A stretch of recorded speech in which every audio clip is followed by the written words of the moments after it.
Être présent. On va commencer cette réunion ensemble, là, justement. On fait une réunion pour apprendre à animer des réunions. C'est génial et je pense qu'effectivement, le rapport émotionnel des fois aux réunions est quand même pas forcément évident. On les multiplie et parfois, forcément, on a l'impression d'avoir des ratés derrière. On n'a pas les attendus qu'on espérait. Donc, l'idée, c'est qu'on travaille ensemble sur justement les clés qui peuvent être importantes et les astuces que vous allez pouvoir vous utiliser. Et bien sûr, on va échanger dessus. Alors, pour le moment, donc, les micros sont coupés. Ce qui est bien, c'est que je vois vos caméras. Et puis, avant vraiment qu'on rentre dans le vif du sujet, il y a une chose qui est importante dans les débuts de réunion, c'est qu'on se connaisse un petit peu. Parce que moi, je ne fais pas un cours magistral et c'est important pour moi de savoir avec qui je parle. Je vais vous demander une toute petite chose, c'est de modifier en fait l'affichage de votre nom, de garder juste votre prénom, le numéro du département et la couleur de vos M&M's préférés. Donc voilà, donc si vous ne savez pas comment faire sur votre caméra, normalement, vous avez trois petits points et vous pouvez renommer. Et donc là, par exemple, moi je mets Benoît 85 puisque je suis en Vendée et mes M&M's préférés sont les rouges.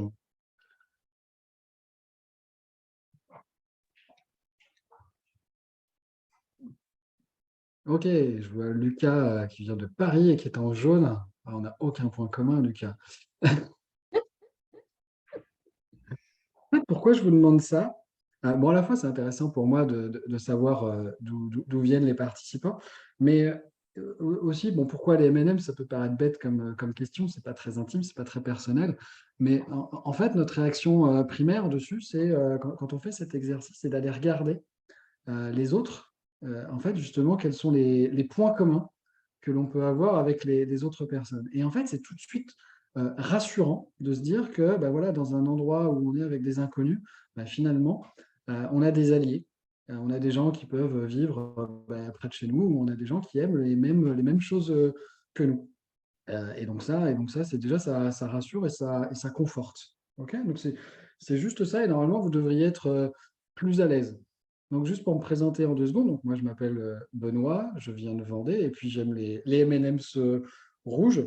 Alors bon, vous allez me dire, c'est rien, les M&M's rouges, c'est vrai qu'ils ont tous le même goût hein, au final. Mais en fait, vous avez compris effectivement qu'on avait tous un point commun parce qu'on aimait les M&M's. Et moi aujourd'hui, effectivement, je vais vous parler de réunion. Et juste en quelques secondes pour me présenter, moi je suis coach professionnel, donc j'accompagne des entreprises et des managers sur des sujets divers. Donc ça peut être la gestion du temps, la communication, l'agilité managériale, et puis je fais aussi des ateliers d'intelligence collective.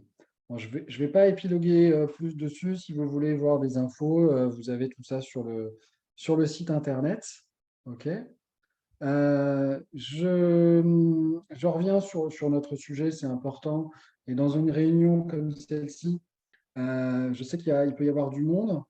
Si vous avez besoin d'écrire ou de poser des questions, vous avez le système de chat. Nathalie pourra me couper si nécessaire, s'il y a des questions importantes qui nécessitent sur lesquelles on va passer du temps pour répondre. Donc, n'hésitez pas à poser tout ça sur le chat. Et puis, encore une fois, bon, moi, je ne suis pas maître de conférence. Je ne suis pas seul détenteur de la connaissance. Et ce qui est intéressant, c'est qu'on s'enrichisse les uns et les autres des bonnes pratiques. OK. Euh, il y a aussi un élément clé, comme dans toute réunion, c'est le timing. On est là jusqu'à midi au plus tard, donc je vais demander à Arnaud d'être un peu le maître du temps et de me prévenir 10 minutes avant la fin pour qu'on puisse finir dans de bonnes dispositions. OK. Euh, je vous dis ça, effectivement. Le but aujourd'hui, c'est qu'on accroisse tous nos connaissances. Moi aussi, je vais peut-être en apprendre beaucoup. Et l'idée, c'est qu'effectivement, plus on en apprend, plus ça crée suffisamment de lumière entre nous. On crée de l'énergie. En ce moment, vu le prix de l'énergie, c'est pas mal qu'on s'en crée entre nous. Alors, j'anticipe la première question que vous posez. Oui, il y aura un compte-rendu. Je vais vous dire, je vous expliquerai un peu pourquoi les comptes rendus sont importants et c'est une astuce très, très importante dans la conduite de réunion. Alors, autre chose, vous aurez quand même relativement peu de support pendant le webinaire. Le support, en fait, c'est un peu la béquille du présentateur. Et en fait, vous avez, pour moi, beaucoup de difficultés. Et d'ailleurs, peut-être que vous avez compris déjà, ou pas, puisqu'en fait, pendant que je vous parle, je vous ai diffusé une diapo, il y a une photo de vacances, il y a un texte. Alors, peut-être que certains se seront amusés à lire le texte. Et en fait, voilà ce qui se passe quand vous mettez beaucoup de support. Vous venez créer de la confusion chez les personnes qui sont dans votre réunion. C'est-à-dire qu'à la fois, vous leur parlez, donc vous êtes sur la dimension auditive, vous leur mettez une photo qu'ils vont regarder, c'est sur le visuel, et en même temps, ils lisent quelque chose, donc vous faites appel à une réflexion. Et donc, vous perdez totalement le sens et vous avez des personnes qui sont totalement, en fait, absentes de l'important. Et c'est impossible de ne pas lire. Okay, même si je vous dis, voilà, je vous demande de ne pas lire, je ne sais pas si certains sont allés au bout, ont essayé de résister à la tentation, mais rien que la phrase je vous demande de ne pas lire, celle-ci, elle est lue. Donc, quand on met comme ça, justement, plusieurs couches cérébrales en confusion les unes avec les autres, ben, on crée justement cette confusion. Alors, même si, voilà, Morgade, c'est un endroit fabuleux, ben, ce n'est pas le sujet du jour. Si vous êtes présent aujourd'hui, c'est que j'imagine que vous voulez améliorer l'efficacité de vos réunions. Euh, Surtout que quand même depuis le Covid, c'est bien, c'est un sujet qui s'est quand même démocratisé. On fait beaucoup plus de réunions en distanciel et c'est vrai qu'il y a plein d'avantages. Effectivement, on gagne du temps. Il n'y a pas de transport, on peut les faire beaucoup plus rapidement. Sauf qu'il y a, comme à toute pièce, il y a un côté opposé.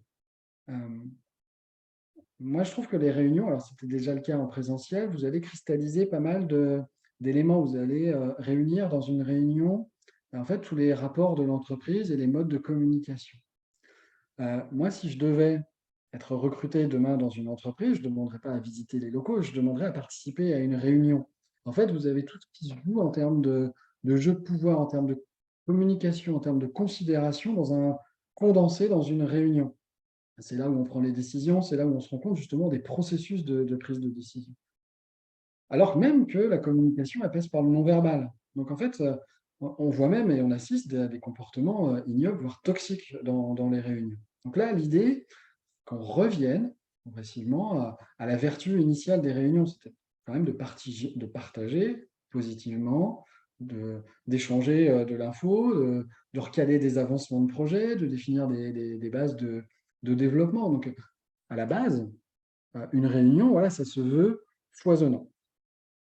Donc, c'est un vrai outil dans l'arsenal du manager. En fait, ça doit vraiment faire partie de ses compétences. On devrait évaluer les managers, justement, au travers voilà, des objectifs qu'il peut transmettre au niveau de ses équipes, comment il va recevoir du feedback, créer du relationnel fort. OK. Donc, moi, je voudrais qu'on ait un premier partage ensemble. Je vais vous demander de vous exprimer sur le chat. OK. Je vais vous demander voilà, quel est votre ressenti émotionnel par rapport aux réunions, notamment en visio. Et puis, dans le même temps, ce que vous souhaitez améliorer ou à quel problème majeur vous faites face. Voilà, je vous invite à vous mettre sur le chat et puis à exprimer précisément ce que vous, vous subissez potentiellement. Je vous laisse le faire justement en silence, avec une petite musique de fond. Je vous laisse vous exprimer.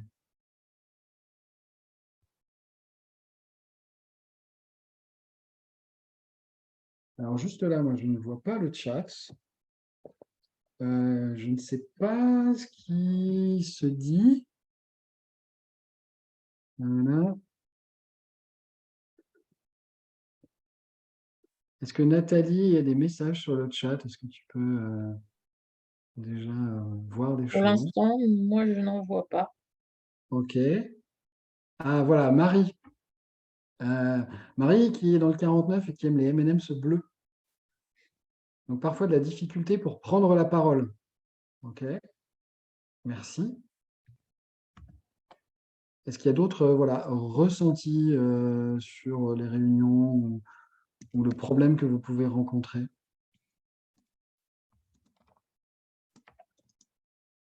En gros, voilà, quels sont vos enjeux aujourd'hui?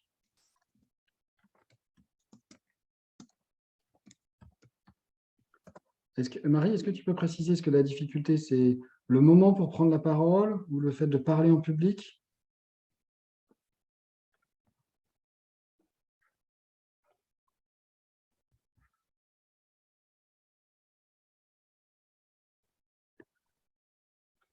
Améliorer l'attention des participants durant les réunions en ligne. Ouais, merci Lucas.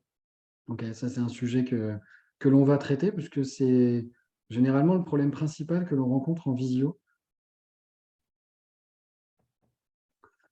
Le moment pour prendre la parole, ouais, toujours un peu les mêmes personnes qui s'expriment. Ouais, ok.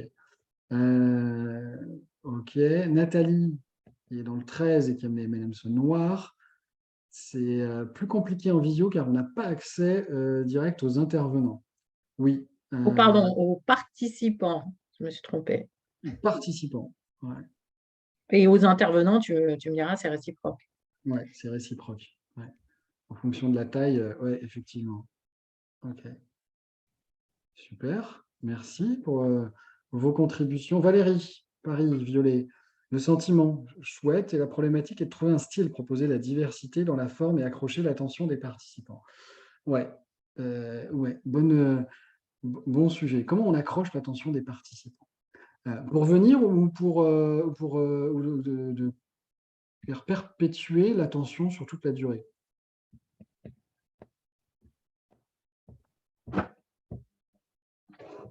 Pendant la session. Ouais, ça, c'est un sujet hyper important. Bah, écoutez, on va traiter ces sujets-là. Enfin, merci pour vos retours déjà. Je vais vous expliquer, effectivement, on va rentrer dans le vif du sujet, les 4 étapes pour conduire une réunion, et notamment à l'ère du digital. La première des clés, en fait, toute la première étape, ça se fait avant. C'est toute la préparation. Alors, il y a des choses que vous connaissez déjà, hein, bien évidemment, mais c'est comme un sportif. Ça ne lui viendrait pas à l'idée, voilà, de venir sans sa combi ou comme sur l'image, vous avez sans son bonnet, sans ses chaussures. Et en fait, tout le matériel doit être préparé. Ça veut dire que dès l'invitation, toutes les informations que vous allez dispenser doivent être claires et juste. Donc, notamment, le lien de connexion. Si des personnes ne le trouvent pas, si vous n'avez pas l'heure de début, si vous avez la durée ou l'objectif qui ne sont pas clairs, ce ne sera absolument pas efficace. Donc, il n'y a pas besoin d'en faire des tartines, hein. Une invitation qui fonctionne, c'est deux, trois lignes. Ok, l'objectif, l'heure, la durée. Les gens doivent comprendre exactement pourquoi ils vont venir. Ok, ce qui fonctionne bien, c'est de mettre des liens, vous savez, des invitations Outlook ou des liens qui vont permettre de s'intégrer directement dans l'agenda. Pour l'exemple, c'était très drôle, il y a 15 jours, j'ai reçu une invitation à une réunion et on me proposait de venir le lundi 6 septembre. Ok, le sujet, je voulais participer au sujet, la réunion, nickel. Sauf que le lundi 6 septembre n'existe pas. Vous avez le lundi 5 ou le mardi 6. Ok. J'imagine que l'invitation elle a été envoyée à des centaines de personnes et j'imagine que l'organisateur a dû recevoir au moins une cinquantaine de mails pour lui dire hey, la réunion n'existe pas, c'est absolument impossible. Je peux vous dire qu'après, vous ramez pour recaler le moment. Donc l'information que vous mettez au départ, elle est vraiment essentielle. Donc effectivement, je n'ai pas assisté à la réunion puisqu'au final, il y a eu une confusion et je me suis absolument plus intéressé au sujet, c'est passé. Ok. Soyez sûr d'inviter les bonnes personnes uniquement. Si vous invitez des gens qui n'ont rien à faire à la réunion, vous allez plomber l'atmosphère. Et en plus, il y a un deuxième élément qui est très important, et ça on le voit dans le sport et dans d'autres sphères, c'est que plus vous avez de personnes, plus vous diluez l'implication. Prenez l'exemple d'un bateau avec des rameurs. Plus vous êtes nombreux à ramer, moins vous ramez. Donc en fait, des fois, si vous voulez faire avancer un projet, il vaut mieux une petite équipe, 3 4 personnes, plutôt que d'en avoir 10 12 ou 15. Okay, les gens qui vont être présents vont vraiment s'impliquer si elles sont justement intégrées dans le projet. Troisième élément, c'est de préparer la durée. Tout le monde a un agenda surchargé, donc il va falloir respecter le timing. Donc, vous allez, euh, vous allez respecter le timing, vous allez le prévoir et la durée va être hyper importante. Si vous avez une réunion qui est de 15 minutes, c'est 15 minutes, ce n'est pas 20. Okay, tant pis si vous avez d'autres sujets à traiter. Vous allez organiser une autre réunion. Si vous avez prévu 15 et que vous durez à 30, les gens sont déjà partis. Et justement, c'est là que c'est le premier aspect. On parlait d'implication et de concentration. Si vous avez dépassé le temps, les gens sont déjà partis mentalement sur autre chose. OK. La notion de temps, on va y revenir souvent, justement, parce que c'est vraiment la clé. Si vous avez besoin de prolonger, parce que ça arrive effectivement, vous avez prévu 30, eh ben, on n'est pas dans un monde parfait. Si vous avez besoin de 5 ou 10 minutes de plus, c'est possible, mais ne le faites pas à chaque fois. Ok. Faut vraiment prendre en considération que les gens qui sont présents, ce pas des otages, c'est des gens qui sont contents de venir. C'est des gens qui ont fait sans doute un effort pour être présents. Donc, si vous les avertissez voilà, avec assertivité, avec bienveillance, c'est OK. C'est OK. On peut dire, par exemple, ben voilà, je vois que le temps passe. D'ailleurs, vous avez votre maître du temps qui vous aura averti.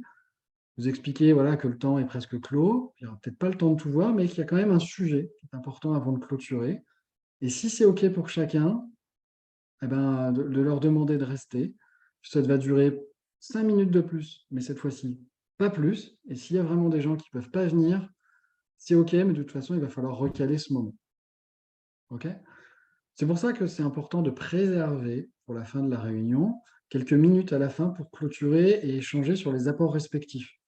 C'est comme ça qu'on va maintenir aussi l'attention. Si vous savez que jusqu'au bout, vous allez participer activement, c'est important pour chacun de suivre la réunion. Donc voilà, encore une astuce pour avancer plus loin et de maintenir l'attention. OK. Est-ce qu'il y a d'autres questions, hein? Vous pouvez, pendant que je parle, hein, poser des questions, hein. Je préfère quand c'est rétroactif, hein. OK.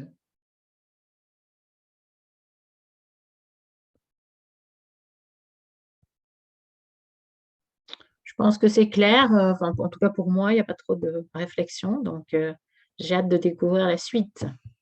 OK, parfait. Euh, J'aime bien cette phrase. Voilà. Avoir des connaissances sans les partager, c'est se mettre au niveau de celui qui n'a pas d'idée. Et c'est le principe même d'une réunion. Sinon, effectivement, c'est une conférence. OK. Donc, si vous avez prévu des réunions, c'est que chacun participe et vous allez maintenir l'attention jusqu'au bout grâce à ça. Donc, le plus important, on est toujours dans la phase de préparation de la réunion. C'est l'objectif en lui-même. Chacun doit savoir pourquoi il est présent. Moi, ça m'est déjà arrivé, et peut-être vous aussi, quelqu'un qui arrive en réunion et qui vous dit: «Oh, on va parler de quoi aujourd'hui?» Vous pouvez être sûr que cette personne-là, un, n'a rien préparé, deux, bon, bah, elle est là parce qu'elle a du temps, et donc vous avez quelqu'un qui va absolument pas contribuer à la réunion. Donc ça veut dire que, un, effectivement, soit vous avez mal préparé les choses dans l'invitation, ou que lui, effectivement, c'est pas investi en amont. Donc là, déjà, ça démarre très, très, très mal. OK. Donc, vous allez aussi prévoir, et vous avez certainement, c'est le cas d'aujourd'hui, vous avez certainement dû recevoir quand vous êtes inscrit des rappels. Euh, Pourquoi c'est important des rappels? Parce qu'au moment où vous avez lancé au départ les invitations et que les gens se sont inscrits, en fait, ils étaient sans doute très intéressés par le sujet, sinon ils ne se seraient pas inscrits. Sauf qu'entre-temps, bah, il y a beaucoup de choses qui se passent. Les agendas aujourd'hui voilà, sont chamboulés, il faut s'adapter en permanence et ça, c'est OK. Aujourd'hui, je ne sais pas combien vous êtes, et j'allais dire, ce n'est pas le nombre qui importe, mais il y a certainement des gens qui ne sont pas venus et qui ont eu des changements de programme. Ce n'est pas contre moi, mais ça, c'est OK. C'est-à-dire que le niveau de priorité a changé. Sauf que vous, si vous avez vraiment prévu d'avoir une réunion avec votre équipe, notamment, pour travailler sur des sujets, vous ne pourrez pas le faire si vous avez que la moitié des personnes présentes. Donc, n'hésitez pas voilà, à les relancer, même au téléphone, de leur expliquer en quoi c'est important. Qu'ils aient juste au même niveau que vous le degré d'importance de cette réunion. OK. Quand vous êtes animateur, et là on l'a vécu tout à l'heure, c'est important de vous connecter 10-15 minutes avant. Je vous dis ça pourquoi? Parce que forcément, quand je me suis connecté, Zoom m'a demandé de faire une mise à jour, sinon ça ne marchait pas. Donc, si vous vous retrouvez avec un animateur qui commence la réunion et que techniquement ça ne fonctionne pas, vous allez trouver que c'est brouillon, vous allez trouver que ça ne commence pas, et vous allez en fait, en plus par effet de halo, penser que votre animateur ou l'organisateur de la réunion n'est pas au niveau, globalement. Donc forcément, vous allez moins vous impliquer dans le sujet, vous allez perdre en concentration. Pareil, connectez-vous avant, parce que si vous testez le matériel, vous vous retrouvez avec votre enfant qui est en train de jouer aux jeux vidéo en ligne, et que vous n'avez pas forcément la fibre, vous allez vous retrouver avec un débit qui est totalement nul. Donc si les gens ne vous entendent pas, et qu'en plus vous n'avez pas beaucoup de support, il ne va pas se passer grand-chose derrière. OK. Donc vous testez pendant ce moment-là le micro, vous testez la vidéo, etc. Et en plus, ce moment, il est très important. je reviens sur l'analogie avec les sportifs. Euh, c'est le moment où vous faites vos gammes. En fait. Vous allez pouvoir faire des exercices de relaxation, vous allez pouvoir faire des exercices potentiellement de respiration pour gérer votre stress aussi. Vous allez pouvoir relire quelques notes pour suivre un peu le plan. Alors d'ailleurs, sur les notes, ce que je vous invite à faire, surtout quand vous êtes en visio, c'est plutôt d'avoir des notes papier comme ça, plutôt que des fichiers web, parce que si vous êtes en même temps voilà, à diffuser votre support, à regarder les gens qui sont en visio et qu'en même temps vous prenez une autre fenêtre pour regarder vos notes, en fait, vous n'êtes pas du tout attentif à ce qui se passe derrière. Ok. Donc, pareil, vous ne pouvez pas détecter les signes d'inattention des personnes. Quand vous êtes en face de gens, vous voyez tout de suite ceux qui haussent les épaules, ceux qui tournent la tête, ceux qui commencent à regarder par la fenêtre. Là, c'est plus dur en visio, donc il faut être très, très attentif aux micro-signes. Ok. Voilà, toujours dans la préparation, donc forcément, alors je vais vraiment passer très très rapidement cet aspect-là, c'est quel support on utilise. Vous voyez, il en existe plein et la liste, elle n'est même pas exhaustive. En général, les supports, moi je ne recommande pas un plutôt qu'un autre, hein. En général, c'est dans les sociétés, c'est le service informatique qui décide pour des questions après de confidentialité, de risque de cybernétique, etc., etc. Ça, c'est pas vraiment le sujet. Vous avez peut-être vos préférences, mais je veux dire, c'est un peu comme les M&M's, hein. Il y en a qui préfèrent les rouges, les bleus, ça ne se discute pas. Euh, il y a une question qui est importante à chaque fois, c'est corréler en fait le temps, le nombre de personnes et la forme de la réunion. Si vous faites des réunions, on va dire informelles, ce que j'appelle les réunions machine à café, ça ne doit pas dépasser 10-15 minutes ni plus de 6-7 personnes. Ça peut fonctionner pour des réunions de démarrage de journée, des mises à jour de planning, mais comme dans une réunion, voilà, moins vous êtes, plus il faut qu'une personne parle. Mais en fait, vous ne pouvez pas faire une réunion comme ça à plus ou sur une durée plus longue. Si vous devez faire une réunion, prendre des décisions, c'est 6-10 max, hein. Chacun doit contribuer et ce n'est pas plus d'une heure, hein. C'est ce que j'ai dit tout à l'heure. Plus vous avez de personnes, moins chacune d'entre elles s'implique. Ok. Si c'est pour réfléchir, eh ben, le sujet doit être réfléchi avant. Donc, pareil, vous limitez le nombre de personnes. Si vous devez avoir dans une réunion plus de 12 personnes, ça veut dire qu'il y a une contribution qui est très très faible de chacune des personnes. Ok. Et puis après, si c'est de la redescente d'informations, là, il n'y a pas de limitation. Tout le monde a un micro coupé, mais ce n'est pas ce que j'appelle une réunion. C'est un webinaire, c'est descendant. Ok. Je reviens sur la durée de la réunion. D'ailleurs, Arnaud, on a encore un peu de temps. On en est où? Oui, il nous reste précisément 22 minutes. Voilà. Pardon, c'est bien, on est dans les temps. C'est cool. Oui. Durée de la réunion. Donc, l'ethnie, pourquoi on a une attention qui disparaît? Tout simplement parce que, selon les recherches en neurosciences, notre maximum d'attention, il est à 25 minutes. Vraiment, on a un pic sur 25 minutes. Donc après, au-delà, l'attention, elle décroît. Et forcément, je ne vous parle même pas des réunions à l'heure de la sieste. Donc en fait, il n'y a pas de raison. Effectivement, ça devient quand même difficile de demander aux gens d'être attentifs pendant 1 heure et demie, 2 heures, 3 heures, hein. J'en ai assisté à des réunions comme ça. C'est juste une horreur. C'est pour ça qu'une réunion, le mieux, c'est d'essayer de la caler sur 45 minutes, si vous le pouvez. Ok. D'ailleurs, aujourd'hui, si on termine avant, j'allais dire pourquoi pas. En tout cas, le but, c'est que ça ne dépasse pas. Mais évitez des réunions qui vont dépasser ce temps-là. Si vous avez 1 heure et demie, coupez-la en deux. Ok. Vous prévoyez une coupure. À ce moment-là, s'il y a une coupure, pareil, vous demandez aux gens de rester connectés. Donc, ils peuvent enlever la vidéo et garder le son coupé. Euh, mais là, voilà, demandez, parce que si les gens se déconnectent, en fait, vous allez galérer, vous allez repasser 10 minutes à ce que les gens reviennent. Donc, vous pouvez, pendant ce temps-là, par exemple, afficher un minuteur, un chronomètre. Ok. Petit conseil pendant ce temps-là, pendant cette pause, changer d'endroit, changer d'air. La tentation, souvent, c'est d'aller regarder ses mails, regarder ses notifications, sauf que ce n'est pas une pause. Ok. Donc, vous reprenez la réunion avec le même état de fatigue. Donc, une vraie pause, c'est vraiment de changer d'endroit. Ok. Euh, Il y a, il y a une étude aussi qui s'appelle un effet qui s'appelle le doorway effect. Je vais vous expliquer un peu comment ça fonctionne, ça peut vous aider pour les pauses. Je ne sais pas si vous avez déjà, ça vous est déjà arrivé, vous allez dans une pièce parce que vous avez quelque chose à aller chercher, puis arrivé dans la pièce, d'un seul coup, c'est le blackout, vous ne vous souvenez plus du tout de pourquoi vous étiez allé dans cette pièce. Et voilà, c'est ce que vous venez de subir, c'est le doorway effect, c'est l'effet passage de porte. En fait, vous étiez dans un environnement stable, précis, avec des informations en tête, et en fait, le passage de porte, en fait, ça va venir faire un reset sur votre cerveau. En changeant d'environnement de manière brutale, en fait, le cerveau associe plus du tout la pensée cognitive.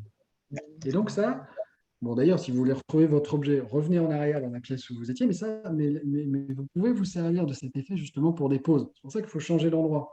Si vous allez prendre un café, prendre un verre d'eau, prendre l'air, en fait, ça va fonctionner très très rapidement. OK? Et surtout d'éviter voilà, d'aller plutôt d'aller lire des mails ou d'aller répondre aux notifications.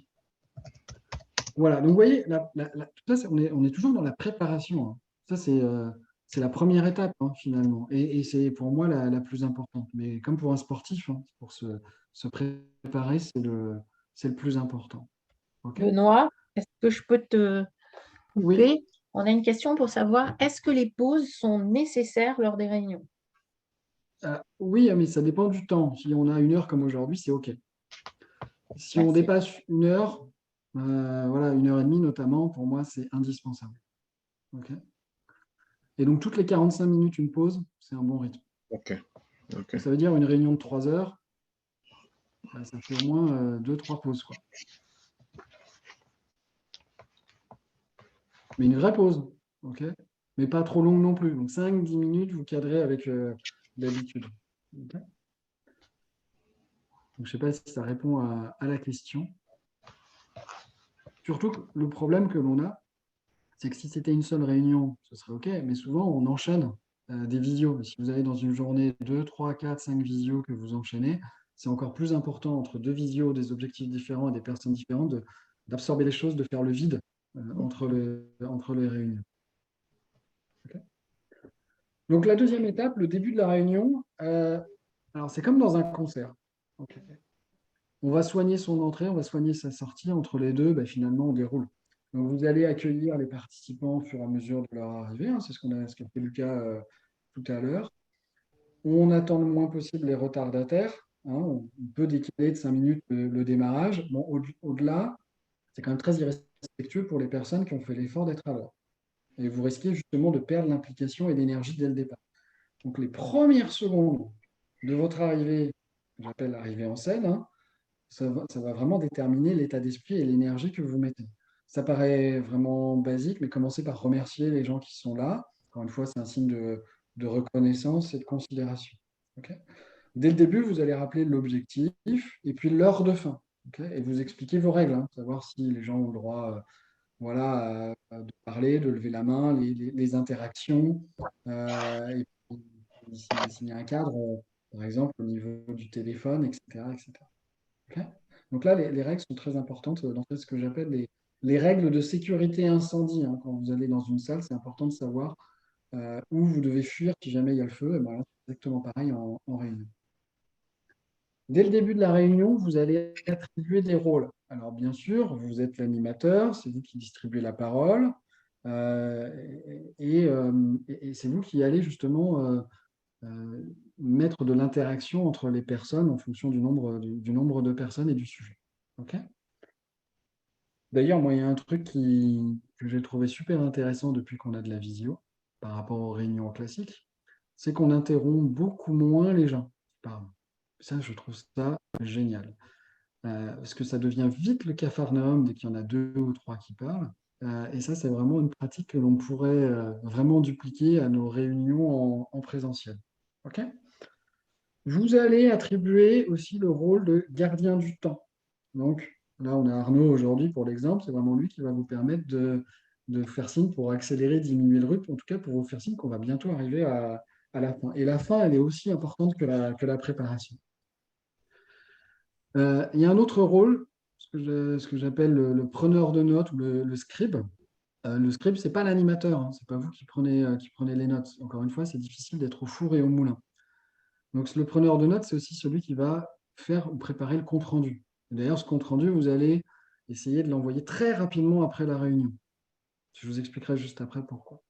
Alors, le preneur de notes, évitez de toujours attribuer ça à la même personne. C'est sympa que ça tourne. Et en général, encore une fois, c'est aussi une autre astuce au niveau de l'implication des personnes. Celui qui doit prendre les notes, en général, va être beaucoup plus attentif. Ok. Alors, il va avoir un rôle un peu différent puisqu'il va avoir plutôt un rôle d'écoute plutôt que de contribution, mais en tout cas, c'est quelqu'un qui va permettre de relancer. C'est-à-dire que s'il n'a pas compris quelque chose, sachant qu'il va faire le compte-rendu, bah, il va demander aux gens de répéter ou de reformuler. Ok. Changer aussi de rôle, pourquoi? Parce qu'on voit encore trop souvent. Voilà, c'est la secrétaire, c'est Martine, elle va nous faire le compte-rendu, puis en même temps, elle va nous faire du café. C'est pas comme ça que ça passe et c'est pas comme ça que c'est efficace. Donc, changer les rôles et voilà, changer souvent. Et si vous remarquez justement qu'il y a des gens qui sont pas très attentifs, et ben, la prochaine fois, vous leur mettez ce rôle-là. Un rôle qui peut être utilisé, c'est ce que j'appelle, alors c'est un rôle caché, hein. Ça s'appelle le rôle du fan. Alors, un fan, ce n'est pas quelqu'un qui est forcément d'accord avec vous. C'est quelqu'un qui va être très impliqué dans le sujet, ou motivé par le sujet, mais qui va, donc lui, fournir de l'énergie. Quelqu'un qui va, quand vous posez des questions, répondre aux premières questions. Ce n'est pas forcément lui qui aura la vérité, hein, mais en tout cas, c'est quelqu'un qui va permettre d'ouvrir et de libérer la parole, justement. Quand on posait la question, ben ouais, à quel moment on peut parler et autres, quand vous invitez quelqu'un comme ça qui commence à interagir, pas forcément le plus bavard, mais en fait, ça permet aux autres derrière d'ouvrir la parole. OK. A contrario, quand vous avez un fan qui devient un bavard, il va falloir le canaliser. Parce que quand vous avez des gens qui commencent à raconter leur vie, leur partie de golf, si tout le monde le fait, vous avez perdu, vous allez perdre le temps et vous allez perdre l'objet de la réunion. Donc, pour interagir, vous pouvez faire ce qu'on a fait au début, par exemple, hein, un icebreaker avec les M&M's ou autre chose, mais vous pouvez demander tout un tas d'éléments, faire un tour de table avec la météo, avec leur humeur, en fonction voilà, des codes que vous pouvez utiliser en entreprise. Vous pouvez utiliser plus ou moins de l'humour. Hein. OK. Et le dernier rôle important, aujourd'hui c'est Nathalie qui le fait, c'est effectivement on va dire le standardiste, entre guillemets, c'est la personne qui va être attentive aux messages qui vont avoir lieu dans le chat. Donc la personne qui va pouvoir justement un peu casser le rythme et dire, ah, tiens, il y a une question importante et intéressante, et là, c'est important qu'on en parle. Une réunion, ça doit à la fois rester fluide, mais aussi garder la vertu du départ, c'est-à-dire un lieu d'échange. OK. Donc, quand vous êtes au début de la réunion, ce qui est important, c'est de savoir quelle est votre intention et d'essayer de répondre justement aux préoccupations des personnes. Pourquoi est-ce que vous êtes venu? Qu'est-ce que vous voulez en retirer? Et ça, vous allez pouvoir le mettre en parallèle avec la fin de la réunion. OK? Je ne sais pas si vous avez des questions par rapport à ça, des interrogations. N'hésitez pas toujours à mettre des commentaires.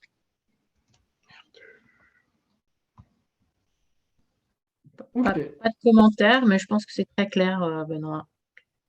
Sans doute. OK. Le déroulé. Donc ça, c'est effectivement la troisième étape.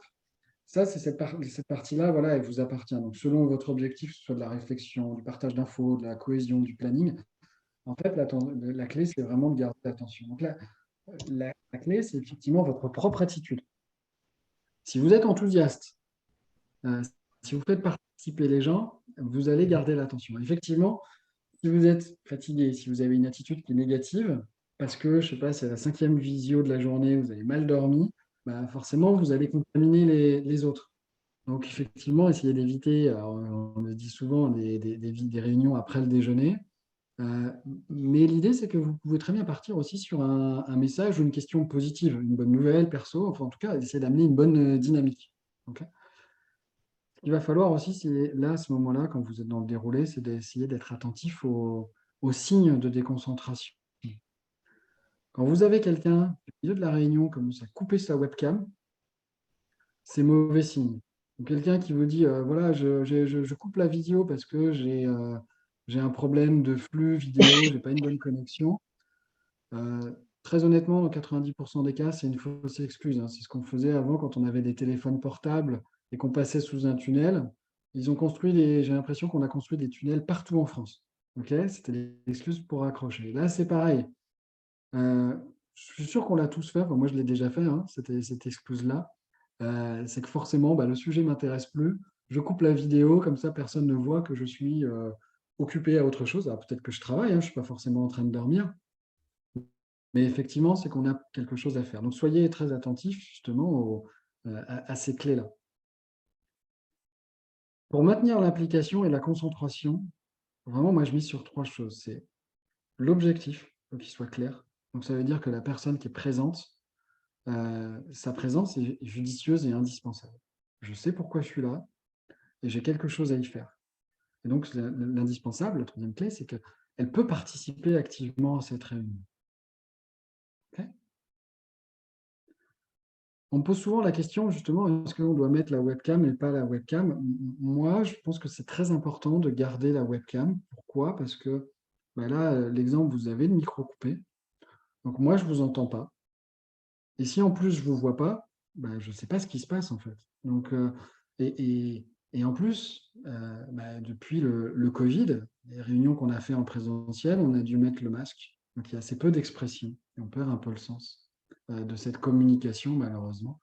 Et en visio, comme chacun est chez soi ou dans son bureau, justement, on peut faire tomber à nouveau les masques et avoir une vraie expression. Donc moi, je suis très attentif sur le fait que justement, on peut garder cette vidéo. Ok.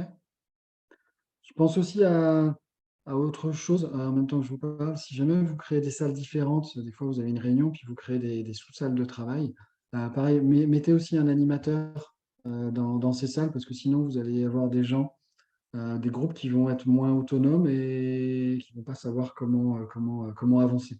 Donc, désigner quelqu'un qui va pouvoir faire avancer les choses. Dans le déroulé de la réunion, je vous invite voilà, à avoir un minimum de choses. Donc, PowerPoint, oui et non. Bon, là, c'en est un, mais un minimum de choses, parce que quand on lit les slides, on ne vous les coupe pas, vous l'avez vu tout à l'heure. Vous rappelez vraiment le sujet, vous illustrez peut-être par des vidéos, ça marche bien. Vous pouvez me proposer un support. En tout cas, voilà, chacun va être libre de prendre ou pas des notes sur la réunion. Il y a des gens qui vont mieux enregistrer l'information de manière auditive par rapport à ce que vous dites. Et il y a des gens qui vont mieux enregistrer l'information s'ils l'écrivent.